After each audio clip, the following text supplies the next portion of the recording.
Greetings everyone, today I am reviewing Sword of Kaigen. I just finished. It was 620, I think, pages, something like that.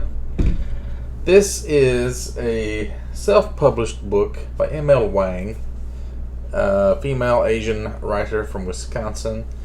The bottom says, "Better to die sharp in war than to rust through a time of peace." And it's not, you wouldn't expect it to be self-published because it's much better than most self-published books. And it even has a blurb by YouTuber Patrick Leo on the back. So it's about this world. There's a map in the front of the book that gives you the map of the world, but it's just the actual world upside down. Yeah. Alright? So if you look at it like this, it's just a map of the world. Like this, it's upside down. There's these people called the Ranganese. I'm pretty sure they're supposed to be like Chinese. And the people from Kaigen are like Japanese. And people from the other countries, Yama, maybe American. Although that doesn't really match up with the map. Maybe Caritha is America, which would be where Canada is. Anyway, there's different. The magic system is really interesting. That's what the other three books she wrote are about. This one's kind of a standalone in the same world. So it's kind of like Avatar: The Last Airbender. You got like these Tajakalus, people that use Tajaka. That's a bunch of words. They use fire. Phonyakala, or Phonyakalu, people who use wind. Jijakalus use water and ice. Actually, one of them uses blood, but she uses ice too, but she can also manipulate blood. So it's like these bloodline techniques also. It's really important. Fankatagi, that's the strength one. It's not even really in the book. Litigi, there's one person in the book that can use light to make illusions. Sondatigi uses sound. That's not in the book at all. And then there's people that don't have any powers called Aiden. Just like regular people. So yeah.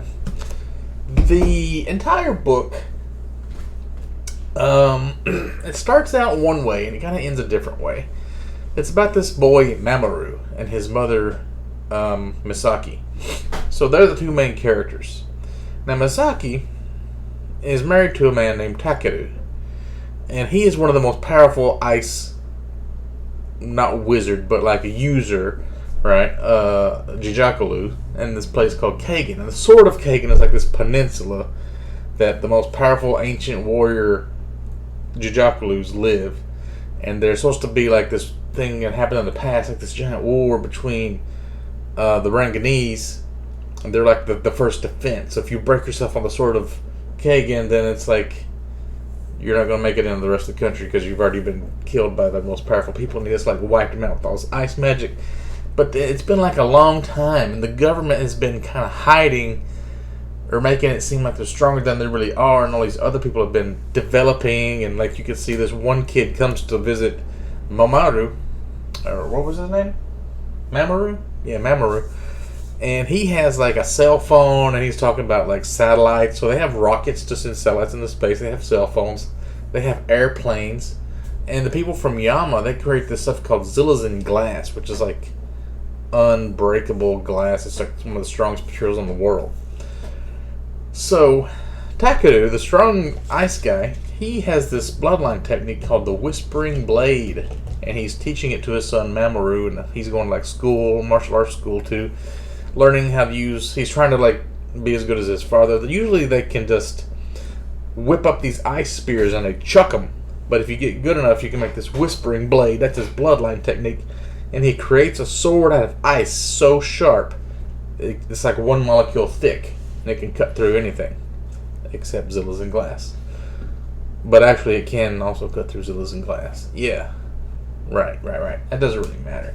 See, the book starts out one way, ends up going another way.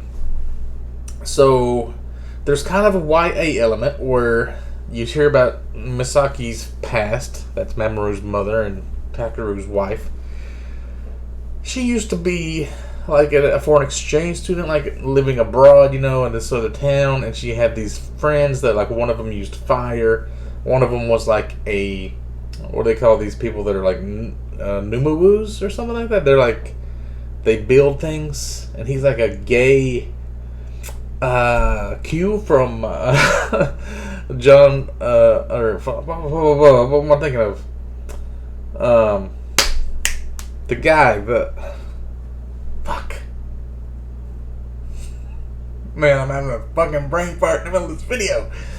Who's the guy? The British guy, the spy. Sean Connery was one. James Bond. He's like Q from James Bond. Fuck, that took forever to think of.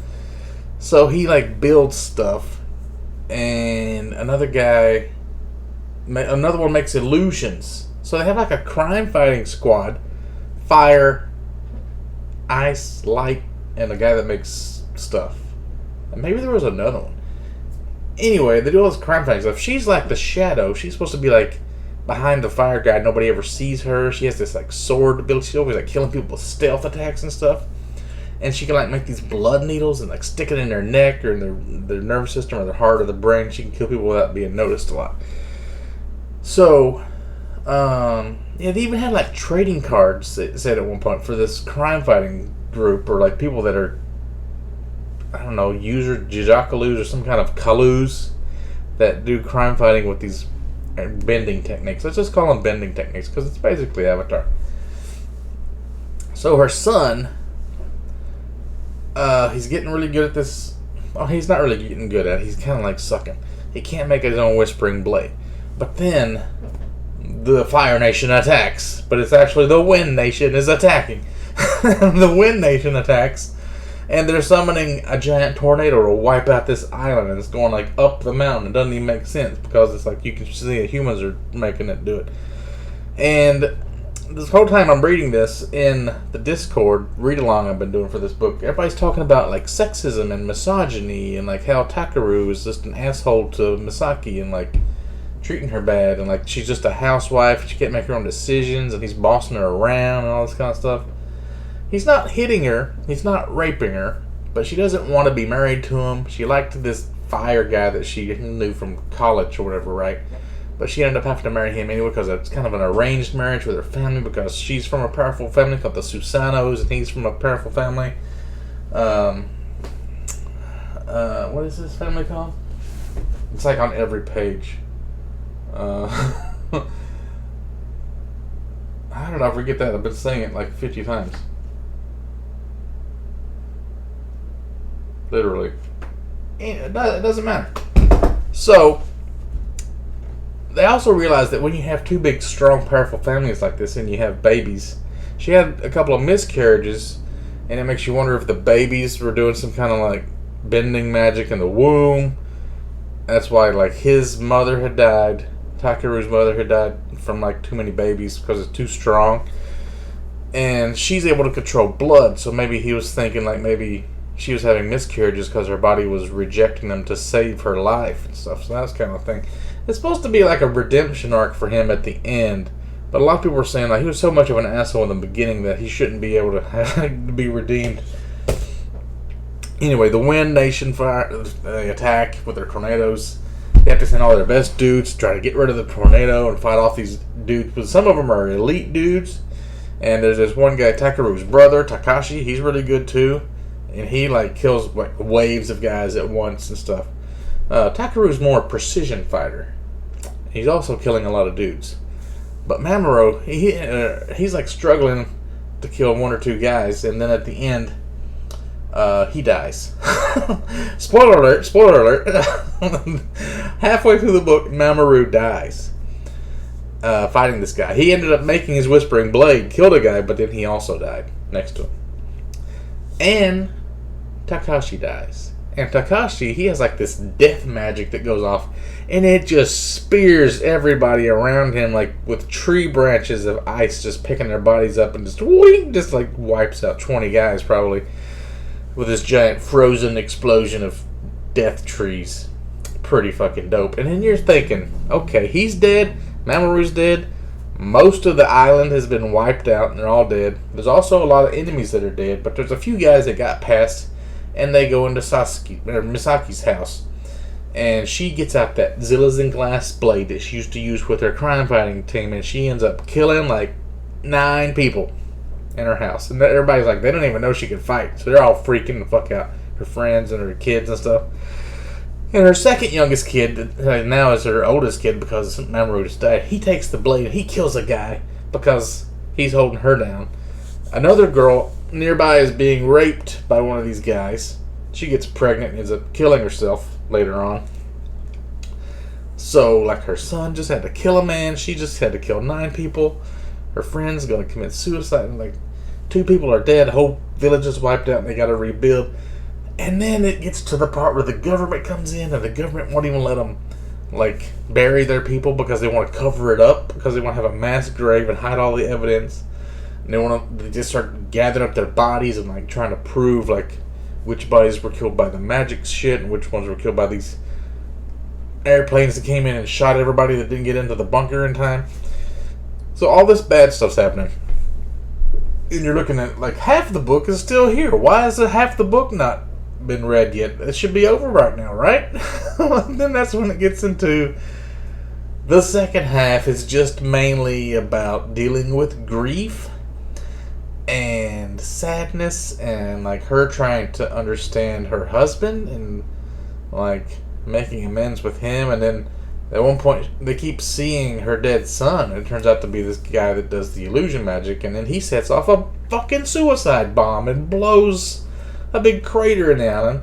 Her husband was there and made a big ice shield, so it kind of, that was some action for a second, but most of it is not action. At the second half of the book, it's just a lot of, like, how to deal with grief and the aftermath of war and the government lying to you, and you still gotta, like, kind of suck up to them, even though you want to just kill all the government people for lying to you.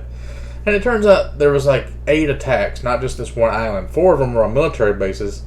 All the ones that were, like, against civilians, the warrior clans were strong enough to keep them away, but all the military people got their asses kicked.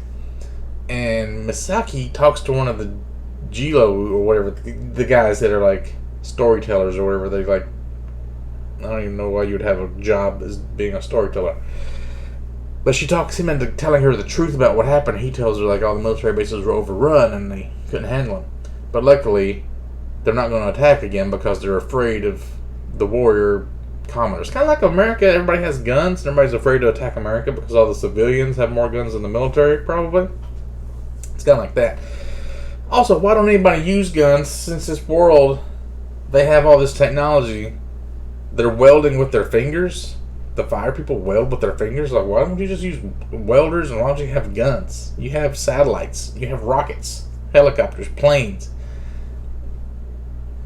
cell phones. Surely you've got guns. But nobody uses guns. Everybody uses swords or whatever. Anyway.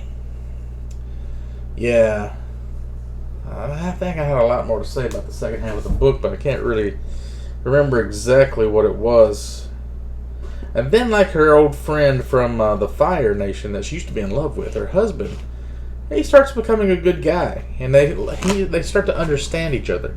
And what she didn't know was that he didn't ever talk, and he always seemed like he never had any emotions. He was always really cold.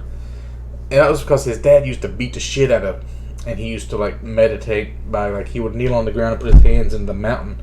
And he would, like, he has this secret ability nobody knows. He can become the mountain. He can just, like, send his essence into the mountain. And, like, there's so much, if he can detect every animal and everything that's on the mountain, he can just, like, go into it. And, like, that makes his feelings so minuscule because he's so big that he doesn't notice them. And that's how he would, like, get rid of his pain and not have to feel emotions. He would just, like, just go into the mountain and become the mountain. These people, the big warrior clans, they're supposed to be, like, descended from the gods of the ocean. And, like, they have a religion. And the other people have a different religion of how everything evolved, like humanity. And it's all different. But, yeah. Pretty sick. So then the fire guy comes by and he talks to her. about trying to figure out what was going on. Like, he had somebody using this blood puppeteer thing that was like her bloodline technique that it was supposed to be mythical. Nobody even thinks it's possible, but he had it done to him, and he figured out who the guy was that blew up the suicide bomb. I'm like, they're getting all these people, like children from wars that are orphans that are super powerful, and like different people from different kinds of magic schools together, and he's getting ready to do some crazy shit. So it's kind of like a whole big setup. The last chapter of the book is a big setup for the next book, but it's not going to be one because she's abandoned the book because she realizes now that probably none of this stuff makes sense, or she doesn't know how to do it to make it make sense, because everybody should have guns, I think, is one of the main reasons. But she's discontinued the Theonite world, I think. Maybe she'll be writing some other books about some other magic system or the world, but like all this setup towards the end, it was really interesting. Apparently is for nothing because it's like a George R. R. Martin thing. It's just never going to get written, which is fine, I guess. I don't know. I still give it like a 4.5 out of 5 stars, but I need to have a better rating system. The Two to Ramble guys have this one that's built on like you give your characters a rating and a plot a rating and the emotional impact a rating and the magic system a rating. But like, if it's a sci-fi book, it's not going to be a magic system. And they do something else, I think, and then they average all those together, and you give it like a 6.35 or something. 5 being completely average, 6 better than average, 7 great, 8 amazing, 9 crazy good, and 10 is perfection, which nothing ever really gets. Which is a pretty good system. I guess you could give below 5 too, like below average, really shitty, super crap. I don't know what the worst. Anyway, that's pretty much the book. Yeah, I really like the beginning, and I really like the end too. But it's like totally, it's almost like 2 different books. The first half is so much different than the second half. I really thought it was going to be more about Mamoru is going to use his mother's blood technique and his father's whispering blade, and he's going to make like a blood blade or something. He was going to combine them. I thought that was going to be the whole point. I thought this was just going to be like a shonen anime about how he overcomes his weakness of having the impure blood magic in him by turning it into a strength. I thought that was going to be the whole thing, not like a whole. Kind of reminds me of like Grave of the Fireflies or one of those anime about like war and death and suffering and grief and jeez, heavy stuff. But for that reason, I think everyone should probably read it. And there actually was a lot of sexism and misogyny, and racism, and there was racism too. Just not any races that are on Earth, but fictional racism, sexism, and misogyny. Sure. There was rape at some point. Am I supposed to say that on YouTube? I'm not monetizing this anyway. Who cares? Rapes galore. If you want rapes, read this book.